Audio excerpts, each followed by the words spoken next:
Do not forget like, comment and share.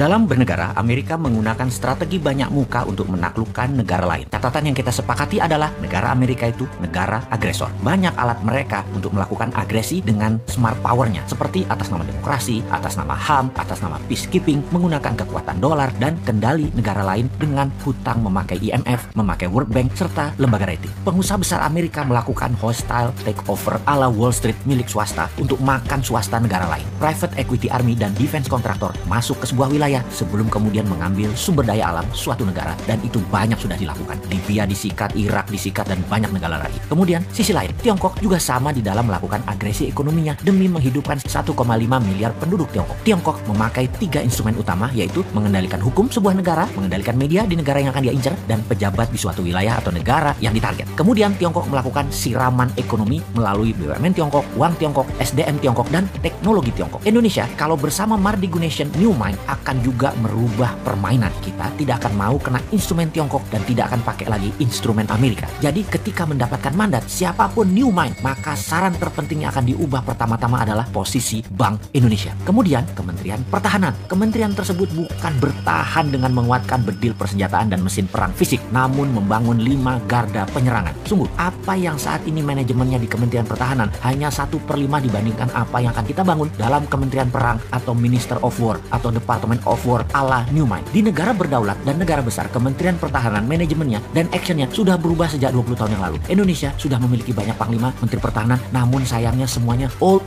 mind, kunonya kebablasan. Sekali lagi, ke depan bukan lagi Department of Defense. Itu hanya satu di antara 5 pilar Kementerian Perang Republik Indonesia versi New Mind. Dalam Kementerian Perang ada divisi propaganda luar negeri, ada divisi ekonomi luar negeri, ada divisi telekomunikasi, IT, warfare by others means, atau berbagai jenis perang seperti perang sel, terorisme, biological warfare, dan counter insurgency warfare akan melengkapi selain saat ini yang kita punya 3 matra militer, darat, laut, udara. Panglima tentara adalah wamen atau wakil menteri, atau bisa juga merangkap sebagai menteri pertahanan tergantung kebutuhan dan situasi serta kemampuan individu panglima tersebut. Dimana kalau panglimanya juga menteri perang, wamennya dari instrumen lain yaitu sipil yang berpengalaman luar negeri. Itu bisa juga. Atau dibalik, mana yang penting? Yang penting mereka paham, berani bertindak dan cepat mengambil keputusan. Department of Homeland Security adalah kementerian yang membawai kepolisian. Kepolisian sekarang tidak direct ke presiden, tapi di bawah kementerian. Kementerian Homeland Security dan National Defense Council di bawah Menko Pertahanan, Keamanan, dan Perang. Menko PKP. Ini nomenklatur kementerian baru. 3 pilar Mardigu Nation itu sederhana. Itu diwakili 1 Menko Ekonomi dan SDM, 2 Menko PKP, Hukum dan Politik, dan 3 Menko Kesra dan HAM. Di dalam membangun kekuatan serang, maka pasukan elit Densus Gultor menjadi 1. Densus di dalam, Gultor serang keluar, dan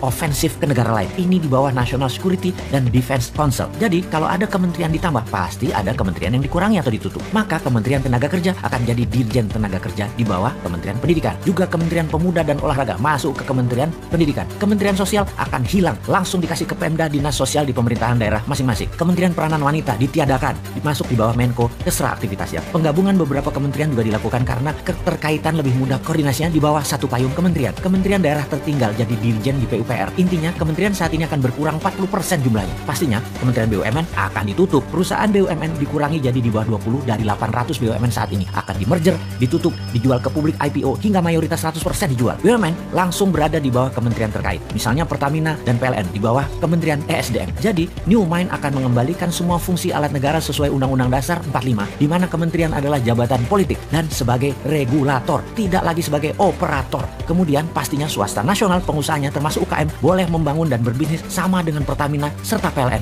Boleh punya sumur minyak sendiri, penyulingan minyak sendiri, distribusi hingga SPBU. Begitu juga di listrik, bisa membangun power plant sendiri, distribusi transmisi kabel sampai ke konsumen. Percayakah ternyata harga BBM bisa lebih murah dari sekarang, harga listrik bisa lebih murah dari sekarang, serta menjangkau seluruh wilayah Indonesia karena swasta yang bergerak. Makanya New Mind itu heavy on private, kalau Old Mind itu heavy on government. Bersama Old Mind rakyat hanya disuruh nonton serta keprok-keprok tok. Bersama New Mind UKM terbang menaklukkan dunia.